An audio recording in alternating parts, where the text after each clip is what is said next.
Madame, Monsieur, bonjour. Merci de nous rejoindre à la une de l'actualité. Réélu pour un second mandat présidentiel, le président de la République, Abdelmadjid Tebboune, continue de recevoir les félicitations de dirigeants du monde, à l'instar du président de la République du Ghana et celui du Tchad.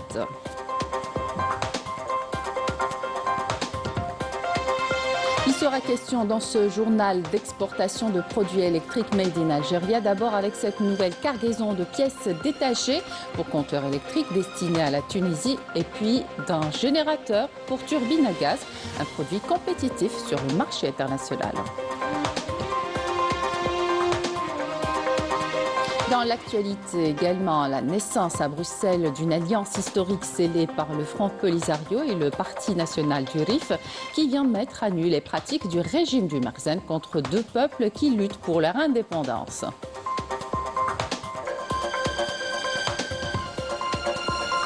À Raza, au moins 24 personnes ont été tuées et 57 autres blessées ces dernières 24 heures dans des attaques sionistes dans plusieurs régions de l'enclave palestinienne.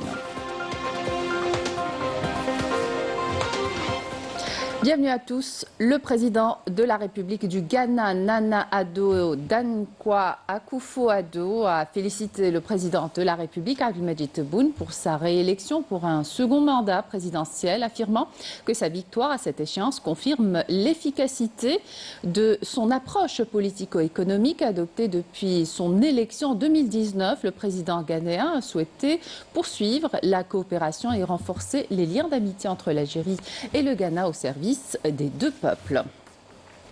Le président de la République du Tchad, Mahamad Idriss Déby Itno, a félicité le président de la République, Abdelmadjid Tebboune, pour sa réélection pour un second mandat présidentiel. Déby Itno a salué le président de la République pour son engagement total pour le développement de l'Algérie nouvelle et sa volonté de relever les défis et de satisfaire les aspirations des citoyens algériens. Le président tchadien a affirmé que son pays, qui entretient des relations historiques avec l'Algérie, œuvrera à renforcer le partenariat d'intérêt commun entre les deux peuples frères dans tous les domaines.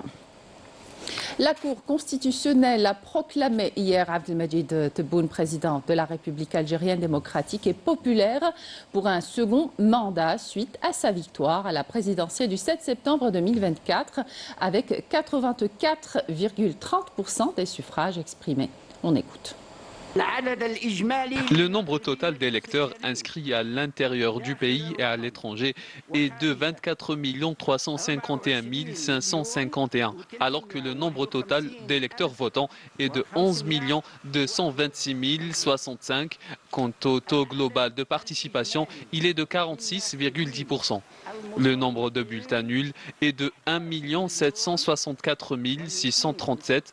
En revanche, les suffrages exprimés sont au nombre de 9 461 428. La majorité absolue est de 4 730 715. Les suffrages obtenus par chaque candidat par ordre décroissant sont comme suit. Abdelmadjid Tebboune a recueilli 7 976 291 voix, soit 84,30%. Abdelali Hassan Echrif a recueilli 904 642 voix, soit 9,56%. Youssef Aouchiche a recueilli 580 493 voix, soit 6,14%. Le président de la Cour constitutionnelle a affirmé que Abdelmadjid Tebboune entrera en fonction aussitôt après sa prestation de serment, conformément à l'article 89 de la Constitution. On écoute. Considérant qu'en vertu de l'article 85, alinéa 2 de la Constitution, l'élection est acquise à la majorité absolue des suffrages exprimés des électeurs et considérant que le candidat Abdelmadjid Tebboune a obtenu la majorité absolue des suffrages exprimés par les électeurs, la Cour constitutionnelle proclame Abdelmadjid Tebboune président de la République algérienne démocratique et populaire pour un second mandat. Il entre en fonction aussitôt après sa prestation de serment, conformément à l'article 89 de la Constitution. Journée internationale de la démocratie ce dimanche, tenue cette année sous le slogan « Paix et démocratie, la voix des urnes contre la voix des armes ». Pour beaucoup de spécialistes, l'Algérie a renforcé son expérience démocratique. Badia Armani. Paix et démocratie, la voix des urnes contre la voix des armes est le slogan retenu cette année pour célébrer la Journée internationale de la démocratie, célébrée chaque 15 septembre. Elle a été instituée le 7 septembre 2007 en vertu de la résolution 62 de l'Assemblée générale de l'ONU. L'Algérie a franchi de grands pas dans ce domaine ces dernières années. Pour beaucoup de spécialistes, notre pays a renforcé son expérience démocratique. Justement, la révision de la Constitution le 1er novembre 2020 a permis la consolidation de la démocratie en Algérie. Elle a permis de changer les modes de gouvernance politique et économique, la séparation équilibrée des pouvoirs et l'élargissement du champ de la citoyenneté et la consécration de l'autonomie de la décision politique nationale. La tenue des élections présidentielles du 7 septembre conforte cette vision. De l'avis des observateurs, elles se sont déroulées en toute transparence puisque le peuple a eu à choisir son président en toute liberté, ce qui atteste de sa volonté d'aller sur la voie du parachèvement du processus d'édification de la nouvelle Algérie qui a apporté ses fruits en un délai court malgré les défis difficiles auxquels elle est confrontée. Aujourd'hui, plus que jamais, les Algériens ayant renoué avec la paix et la stabilité veulent continuer à vivre dans la sérénité. En marge de la conférence tenue hier à Bruxelles commémorant le 103e anniversaire de la déclaration de l'indépendance de la République du Rif, des représentants du Front Polisario et du Parti national du Rif ont fait une déclaration commune. Elle constitue une synthèse des réunions préliminaires tenues entre les deux partis qui ont exprimé leur vision commune de coopérer et de coordonner leurs efforts pour surmonter les obstacles et les difficultés rencontrées dans leur lutte pour l'indépendance, car ils souffrent de la même situation déplorable et combattent le même colonisateur. Selon la déclaration finale, les deux partis ont été victimes de complots internationaux et de marginalisation, leurs terres étant divisées sans tenir compte de leur volonté, de leurs habitants. Les puissances coloniales ont cédé les territoires de la République du Rif et du Sahara occidental à leurs alliés dans la région sans recourir aux procédures de décolonisation stipulées par les accords des Nations Unies, ce qui a compliquer le conflit et aggraver les souffrances des deux peuples. Les représentants du bureau politique du Parti national rifin et du Front Polisario déclarent leur droit à l'autodétermination librement et sans ingérence extérieure, un droit reconnu au niveau international, le droit du peuple rifin à la renaissance de la République du Rif dans ses frontières historiques, comprenant la restitution de ses droits politiques, culturels et sociaux bafoués au cours des dernières décennies. La reconnaissance mutuelle de la République du Rif et de la République sahraoui, ce qui représente une étape vers la correction des erreurs historiques et l'octroi aux deux peuples de leurs droits légitimes à la liberté et à l'indépendance. Les deux parties appellent la communauté internationale et les gouvernements concernés à reconnaître le droit des peuples rifins et sahraouis à l'autodétermination, à rétablir la République du Rif et à soutenir leurs efforts pour réaliser la liberté, la justice, la paix et la prospérité dans la région. Bruxelles a vu hier donc la naissance d'une alliance historique entre deux mouvements de libération. L'alliance scellée par le Front Polisario et le Parti national du Rif vient mettre à nu les pratiques du régime du Mersenne contre deux peuples qui luttent pour leur indépendance, nous dit Raouf Habouch.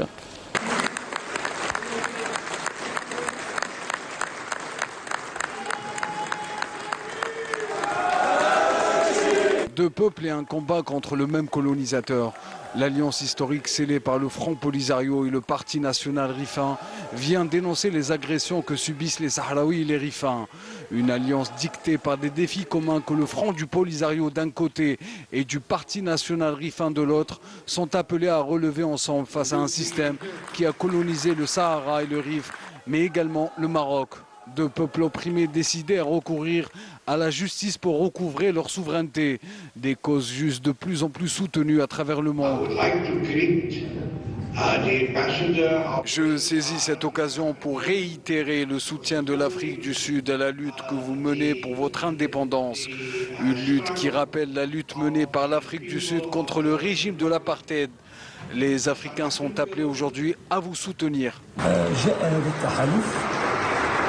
نتيجة تزايد التحديات المشتركة التي يواجهها الشعبين الصحراوي والريفي في ظل استمرار السياسات الاستعمارية المغربية تزيد إلى وحدة الصفوف وتنسيق الجهود في هذه المرحلة الحساسة.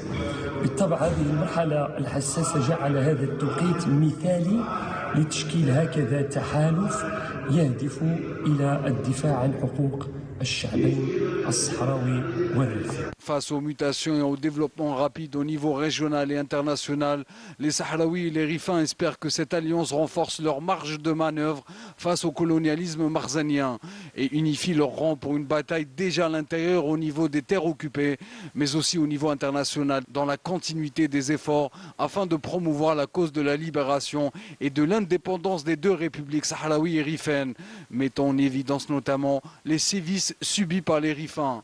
Ce qui est particulier dans ce dossier, c'est que c'est une cause qui est assez peu connue, mais qui est une cause qui, je dirais, demande à être connue, parce que c'est vraiment un peuple opprimé.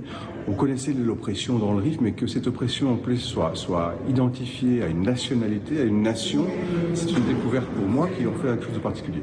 D'après ce que j'ai vu au début, oui, il y a une volonté d'opprimer le mouvement, il y a une volonté d'emprisonner des gens, d'empêcher qu'ils puissent s'exprimer. Donc voilà, c'est la manière d'agir habituelle d'un État, je dirais, face à un mouvement indépendantiste qu'il veut éviter absolument d'aboutir. Les hommes libres du Rif nous ont toujours soutenus. Ils ont été à la hauteur de la lutte menée par Abdelkrim El-Khattabi.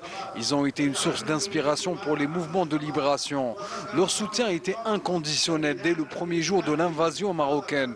Notre alliance aujourd'hui a été précédée par l'alliance de nos peuples qui luttent sur le terrain. Deux peuples qui sont étroitement liés sur nos terres occupées ou en exil. Ils doivent être pour nous une source d'inspiration. En effet, l'une des premières mesures concrètes est de lancer des initiatives conjointes au niveau international pour mettre en évidence les crimes odieux perpétrés contre les peuples encore aujourd'hui.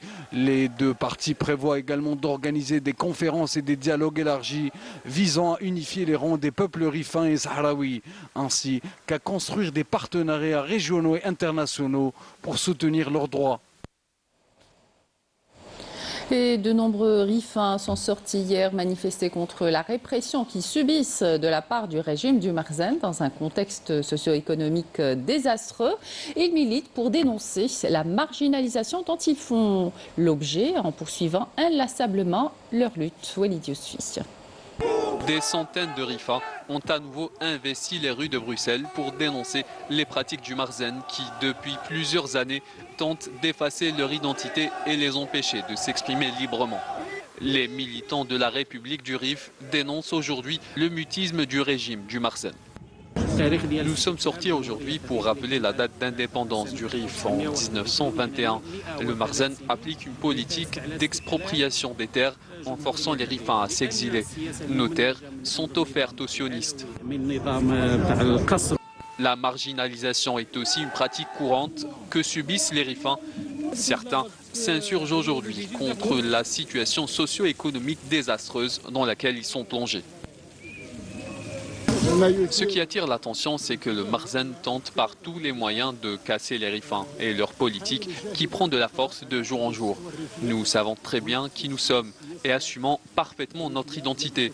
Nous avons eu un passé tragique et sanglant marqué par la répression du Marzen qui nous a empêchés de jouir de notre liberté. Pour les Rifins, le combat continue jusqu'au recouvrement de leurs droits légitimes, un combat de longue haleine.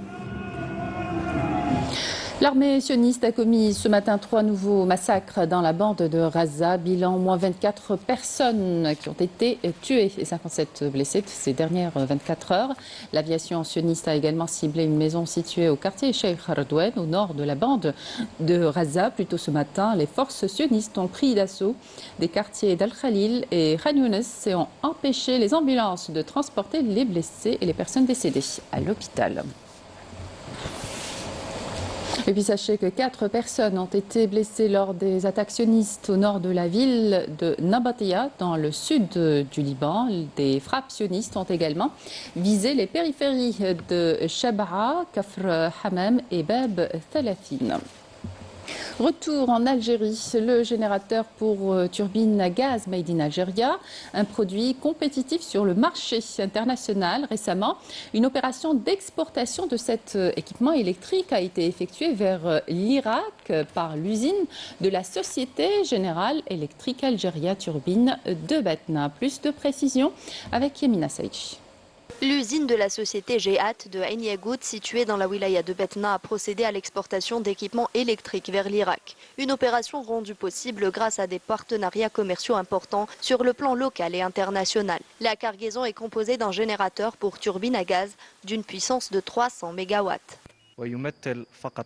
Cette opération n'est que le début de tout ce que nous sommes capables de réaliser en matière d'exportation d'équipements électriques.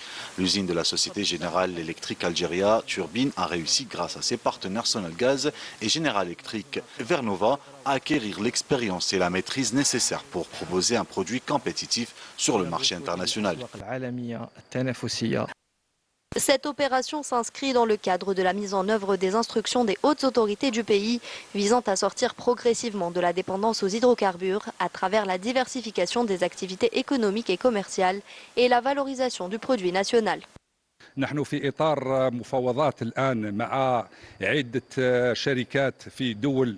Nous sommes en phase de négociations avec plusieurs entreprises étrangères en Asie et en Amérique latine. Les négociations se poursuivent et nous espérons décrocher plusieurs marchés pour lancer d'autres opérations d'exportation. مفاوضات إيجابية راح تكون عندنا عدة عمليات للتصدير في الأيام المقبلة إن شاء الله. سونالغاز أخذ على عاتقه رفع حجم الصادرات. La Sonalgaz s'est fixée pour objectif d'augmenter ses exportations hors hydrocarbures grâce aux différentes filiales relevant du groupe, notamment GEAT et SEIC. ما يسمى بالذراع الاقتصادي الذراع الصناعي للمجمع. Sonalgaz poursuit ses programmes stratégiques pour accroître ses exportations et soutenir le taux d'intégration national. Le groupe a rapidement relancé des partenariats commerciaux majeurs au niveau local et international, démontrant ainsi son efficacité économique dans la mise en œuvre des orientations des hautes autorités du pays. Nous œuvrons au niveau de la wilaya de Batna à accompagner les investisseurs en créant un climat favorable à l'investissement afin de leur permettre d'augmenter leur capacité de production. Cela vise à générer de la richesse et de l'emploi. Il s'agit de la deuxième opération d'exportation vers l'Irak réalisée par l'entreprise GEAT en moins de 2 ans. Une opération à hauteur de 50 millions de dollars. Autre opération d'exportation de produits électriques Made in Algeria avec cette nouvelle cargaison de pièces détachées pour compteurs électriques destinés à la Tunisie. L'an dernier, pas moins de 18 expéditions ont été réalisées. Cette série de livraisons démontre la confiance croissante dans le produit algérien conforme aux normes techniques internationales. Yanis Aïd Belkacem. La Société algérienne des industries électriques et gazières poursuit son expansion à l'international. Une nouvelle cargaison de pièces détachées pour compteurs électriques destinés à la Tunisie a quitté l'unité de production de l'Allemagne. Il s'agit de la 4e livraison en 2024. L'année dernière, pas moins de 18 opérations d'exportation ont été réalisées. Cela démontre la confiance croissante dans la qualité du produit algérien, très compétitif et conforme aux normes internationales. Mais ce n'est pas tout. Le groupe Sonalgaz s'inscrit lui aussi dans une dynamique ambitieuse de diversification de ses exportations hors hydrocarbures. Sonalgaz compte lancer un projet de 15 000 MW grâce à un cahier des charges exigeant. Il faut savoir que le groupe a remporté des appels d'offres internationaux en concurrence avec des entreprises mixtes et locales. Ce succès témoigne du savoir-faire algérien dans l'industrie électrique de pointe.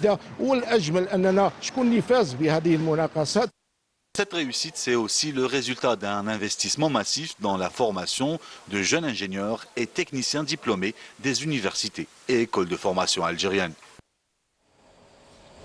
Tout autre sujet à présent, les derniers préparatifs pour le Mawlid al-Nabawi sont toujours en cours. Ils mettent en avant l'importance des valeurs religieuses et culturelles. Les familles algériennes s'activent pour transmettre ces traditions aux enfants qui jouent un rôle central dans les festivités, l'occasion de célébrer la foi et d'inculquer les coutumes aux futures générations. Yasmine Amri.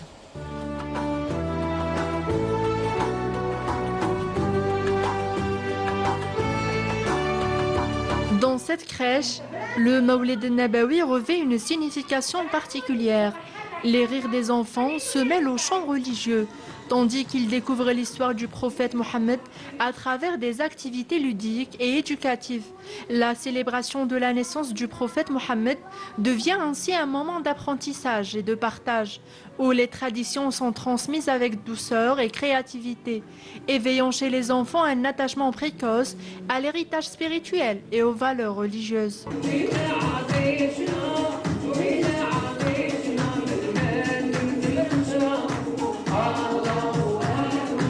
Autant que directrice de crèche, on essaye toujours d'organiser des fêtes religieuses afin de faire connaître à nos enfants nos traditions. Aujourd'hui, je venu ici pour faire la fête du prophète et j'ai appris beaucoup de choses.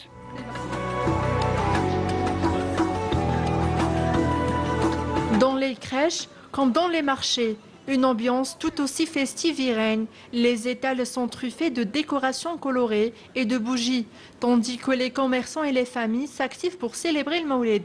Entre chants religieux et échanges chaleureux, les marchés deviennent le cœur battant des préparatifs, incarnant l'esprit de solidarité et du partage qui caractérise cette fête.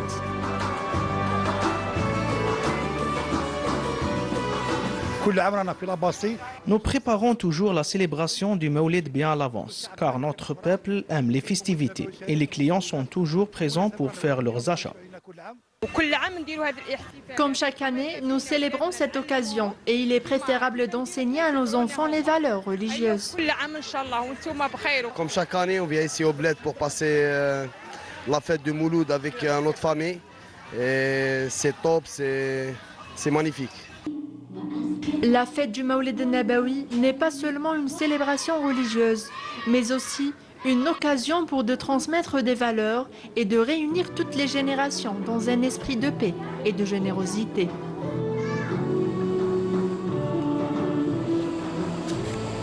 Et puis on termine ce journal avec cette activité qui intéresse beaucoup de jeunes. Il s'agit du vélo à assistance électrique qui a fait son apparition en Algérie il y a quelques temps. Depuis 2 ans, un groupe de cyclistes a été créé pour promouvoir cette discipline appelée le downhill. Notre équipe a rencontré le groupe e-bike ainsi que le champion d'Algérie à la forêt de Baïnem. Voyez ce reportage de Hassan Zoubiri.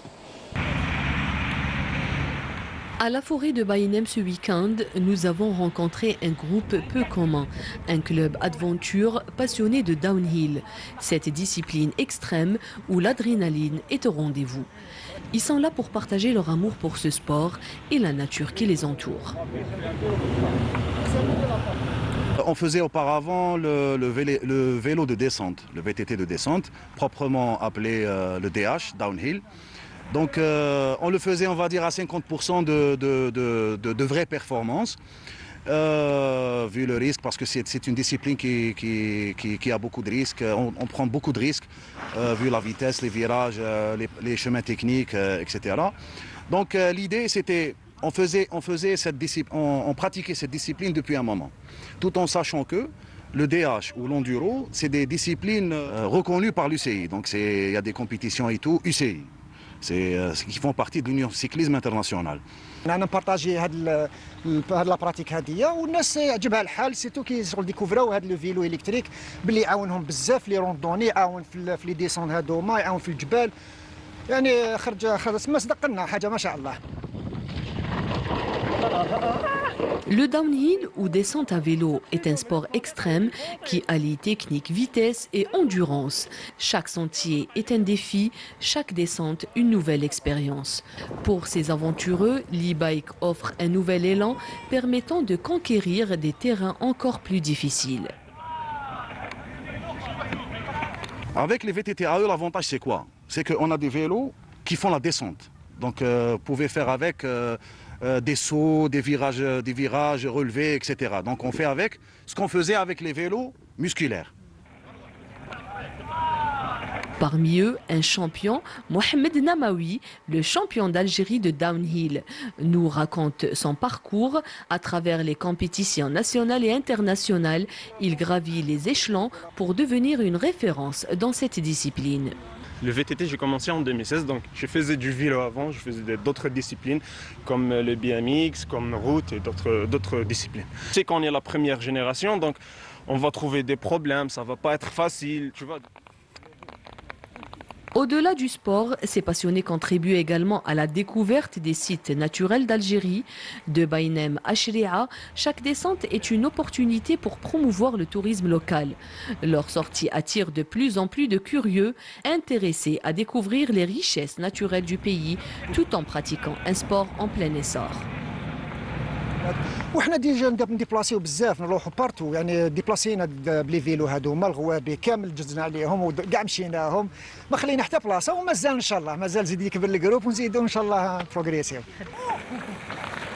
Pour ces passionnés, le downhill n'est pas seulement un sport, mais un mode de vie, un moyen de se dépasser tout en participant au rayonnement de la nature et des montagnes algériennes. Ils espèrent que d'autres les rejoindront pour faire découvrir ce sport et ces paysages incroyables. Voilà qui termine cette édition. Merci de votre attention. Tout de suite, les prévisions météo avec Mina Abed. Excellente suite des programmes sur Canal Algérie.